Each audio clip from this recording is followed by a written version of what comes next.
रोखठोक वार्तांकन, रोखठोक बातमी। 30 जानेवारी 2024 ते जुलै 2025 या काळात सोलापूर शहर पोलिसांनी तब्बल 114 जणांना तडीपार केला असून 39 जणांची रवानगी पुण्यातील एरवडा कारागृहात केली आहे।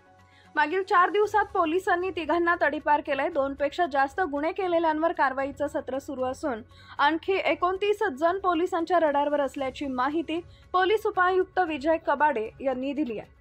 शरीराविषयक व मालाविषयक 2 किंवा त्याहून जास्त गंभीर गुन्हे दाखल असलेल्यांच्या वर्तनात सुधारणा अपेक्षित आहे। अशा सराईत गुन्हेगारांनी पुन्हा गुन्हा केला की त्यांच्यावर तडीपारीची किंवा स्थानबद्धतेची कारवाई केली जात आहे।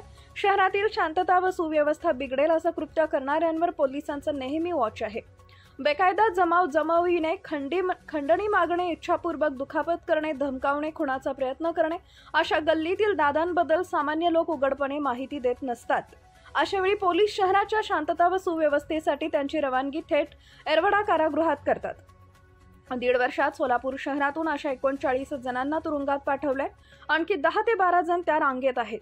याशिवाय भारतीय न्याय संहितेतील कलम 55 नुसार सराईत गुन्हेगारांच्या टोळीवर आणि कलम 57 नुसार 2 किंवा 2 पेक्षा जास्त गुन्हे शरीराविषयक व मालाविषयक सिद्ध झालेल्या सराईत गुन्हेगारांवर हद्दपारीची कारवाई केली जाते। 1.5 वर्षात शहरातील 141 जणांना सोलापूर व धाराशिव, सोलापूर व पुणे अशा 2 जिल्ह्यातून तडीपार केला आहे। पोलीस आयुक्त एम राजकुमार यांच्या कार्यकाळात पोलीस उपायुक्त विजय कबाडे यांनी 2 वर्षात सर्वाधिक 200हून जास्त तडीपारीच्या कारवाया केल्यात। महाराष्ट्रातील महत्त्वाच्या आणि ताज्या बातम्या पाहण्यासाठी आमच्या जय हो न्यूज चॅनलला सबस्क्राइब करा आणि बेल आयकॉन प्रेस करा।